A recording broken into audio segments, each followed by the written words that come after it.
Hey YouTube! Today we are going to be discussing, well, a lot of things. This is meant to be my final review of Vietnam and ultimately my final advice on whether you should move to Vietnam or not. Is this really my final video on Vietnam? Most likely. My wife and I are moving from Vietnam to the US, so it is unlikely I will be making any more videos here. We will definitely be back to visit, but I doubt that I'll be making detailed educational videos during those trips. Before we get started, remember all of my videos are timestamped, so if you want to skip to a certain subject, just look down in the description for the time. Also, if you want to see my videos 1 week early, check out my Patreon.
Before we get into any of the topics in this video, I wanted to set some context. These are ultimately just my opinions. Different people will like or dislike different things. I can only give you the information I have based on my experiences. If you disagree with my opinions in this video, that is fine. I may present facts to demonstrate why I have those opinions, but at the end of the day, I don't really care if people agree or disagree with me. For example, if you think the traffic in Vietnam is great, that is your opinion and you are allowed to have it. Let's jump into the first topic.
For the first two topics in this video, I wanted to discuss the main reasons why my wife and I are leaving Vietnam.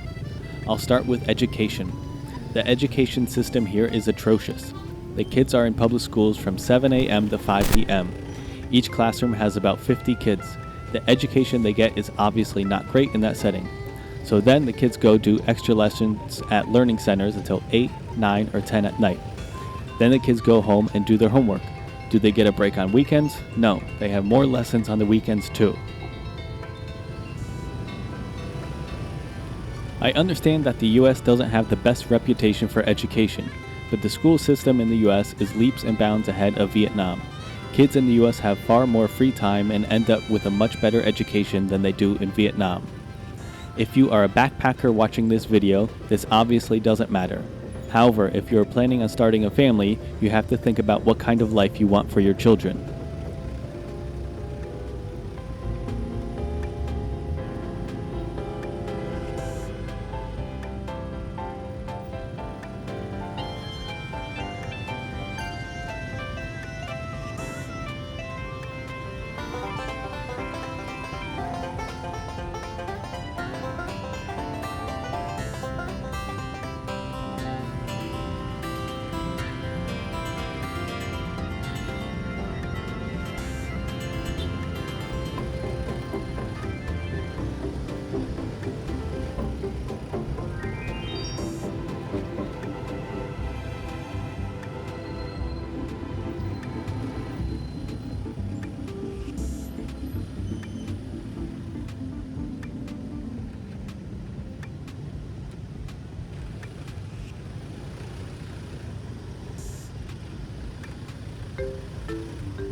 Our second main reason for moving is due to the pollution.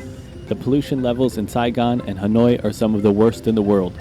Especially during the dry season, the pollution can be as bad as the worst cities in India and China. You will end up feeling like you are sick or have really bad allergies. There's really no way to avoid it. You can try to wear the best mask or stay inside, but the pollution will still get to you. Along with the insane air pollution is the ridiculous amount of secondhand smoke. The men here smoke all day, every day, in any location. They will smoke at weddings, funerals, pagodas, restaurants, gyms, schools, hospitals, anywhere. It is disgusting and just helps to destroy your lungs even faster than the pollution. When it comes to the pollution, many people say to just move out of the city. However, the schools outside of the city are even worse than the ones in the city, so for a family, this won't work. Related to this is the water supply. The water that comes out of the faucet is absolutely not safe to drink. It is also not safe to drink if you boil it. If you want to drink water, you need to buy jugs of water at the store. If you plan on living in Vietnam long term, either the pollution will kill you or the next topic will.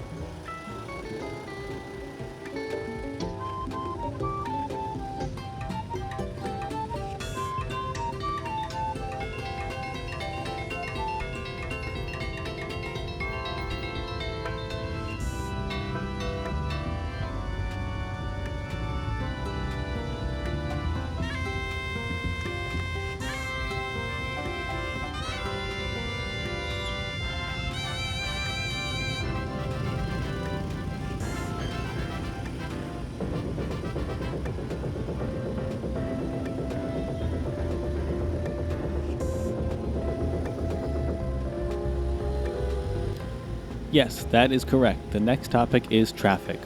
I can almost guarantee that most people living in Vietnam long term will die due to cancer from pollution and cigarettes or due to the traffic.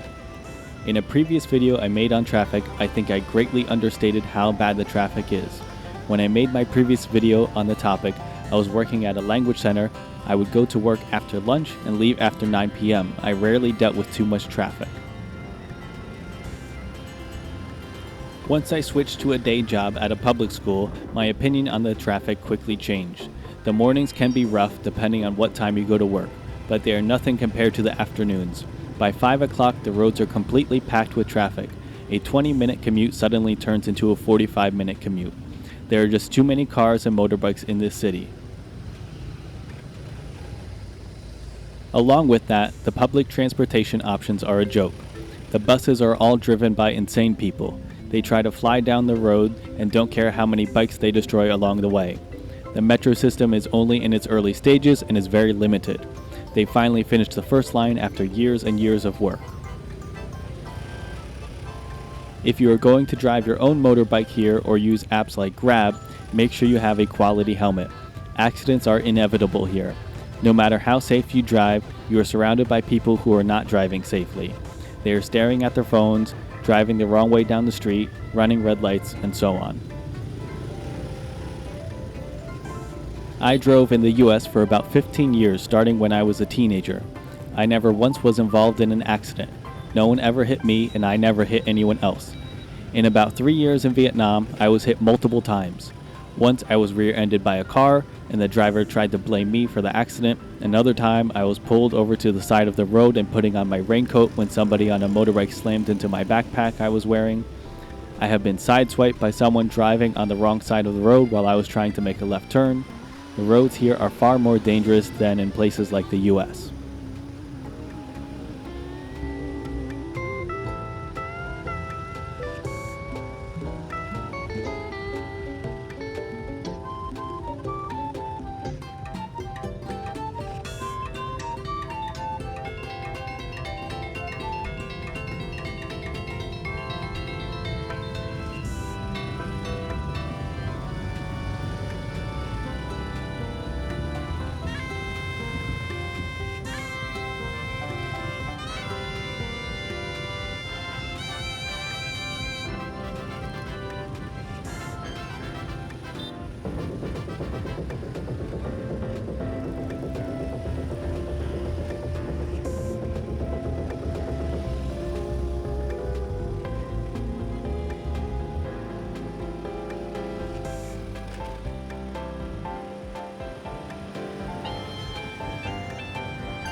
My next random topic is about the lifestyle here.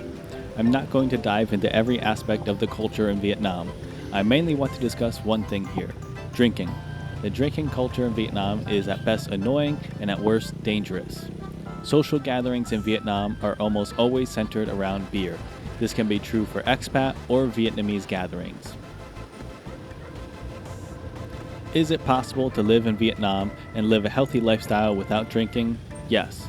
I basically never drink here, but I also pretty much only do social activities with my wife and her family.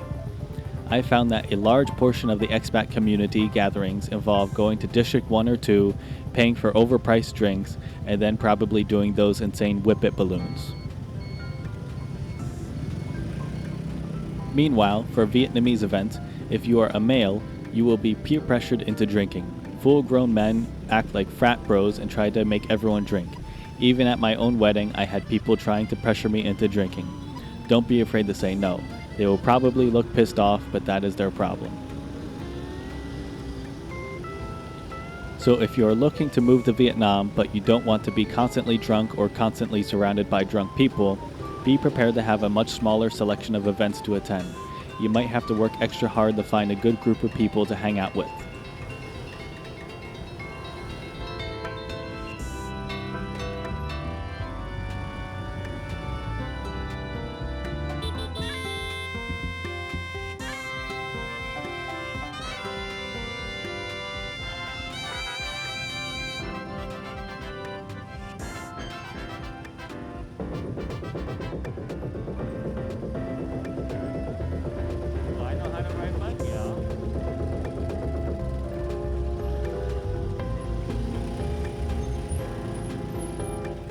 For my next two topics, we're going to get more philosophical and political. I will start by discussing the patriarchy. The power that men have over women in this country is mind-boggling. I realize that there is evidence of patriarchy all over the world, but it is extreme here. Men will hit their wives while they're in the middle of a restaurant or walking down the street, and no one reacts. Based on what my wife told me, men can basically just rape women and face little to no consequences. At most, they will pay some bribe money to the police, and then they are good to go. Women are expected to cook and clean everything. When a woman gets married, she must do everything for her husband's family. Women are expected to be virgins until they are married, but men are not for some reason, which brings up the question of who are these unmarried men having sex with? Prostitutes? Other unmarried men? Referring back to the beginning of this video, another reason we decided to leave was based on this mindset. If I have a son, I don't want him to grow up being influenced by other boys and men who say hitting a woman is okay. And if I have a daughter, I don't want her to grow up around boys and men who think that they can do these things to women.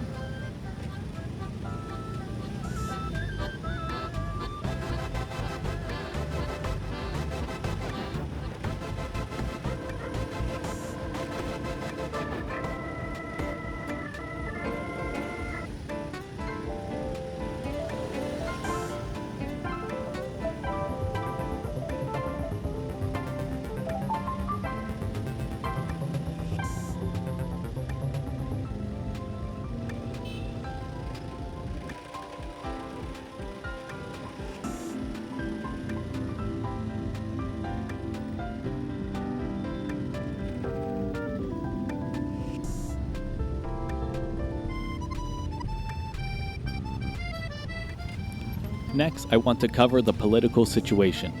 One of the first things that got me interested in moving to Vietnam was a video from someone who lives here. He makes videos about communism and always talks about how much better the political situation is in Vietnam versus the US. Don't get me wrong, the political situation in the US can be a bit of a disaster at times, but I definitely came to Vietnam with a greener on the other side idea. Vietnam was being promoted as a socialist utopia. This might be the most controversial thing I've ever said in a YouTube video. After living here for several years, I can confidently say that the US is more socialist than Vietnam. Anyone who is on the left side of politics will be far happier living in America than in Vietnam. I can't think of pretty much anything that is socialized in Vietnam other than the roads. Healthcare, not socialized. In the US, at least some people are eligible for free healthcare from the government. Schools, no, even the so-called public schools still charge fees for students to attend. Along with that, workers have basically no rights. There are no unions, and the employers can basically do anything they want. The whole society is extremely hierarchical. Women are below men, the workers are below the owners, and the citizens are below the government. There is no equality here, and it definitely isn't a socialist paradise. The corruption runs from the top to the bottom of the government. The police pull over anyone who looks rich and then ask for a bribe. The best things always go to those who can pay off the people in the government.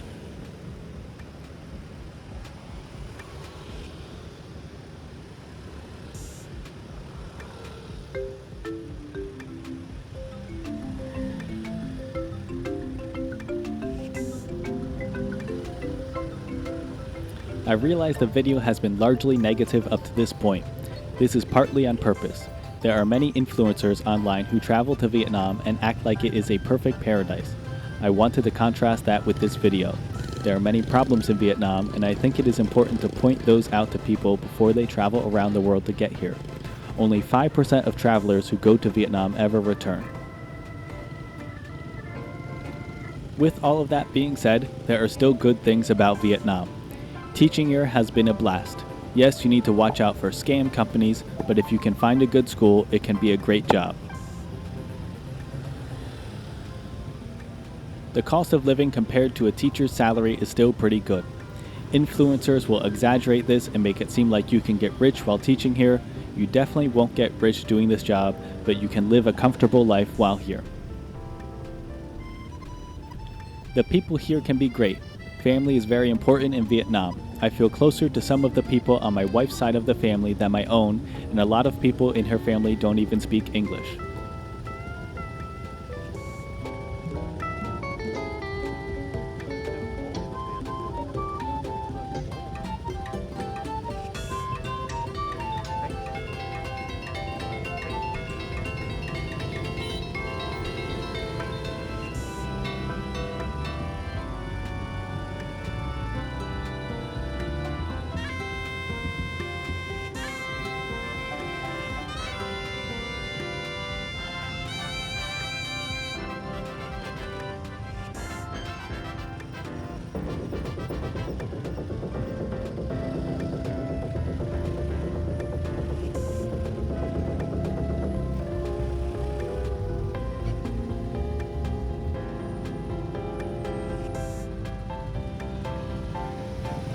To wrap up this video, I wanted to end with my final recommendations. For those looking to spend a year abroad in a foreign country, I still think Vietnam is a great option. Saigon is still relatively affordable, and teaching here has been mostly a great experience. If you are looking to permanently move to a new country, I can't recommend Vietnam at this time. Perhaps if they start cleaning up the environment and crack down on corruption, I will be able to change my answer. But until then, I don't think it is a great option for your health, safety, and family. That's about it for this video. Make sure you check out my Patreon. You can see my videos 1 week early there for free. No need to sign up for anything. If you have any questions about life in Vietnam, leave a comment below and I'll try my best to answer them for you. Thanks for watching.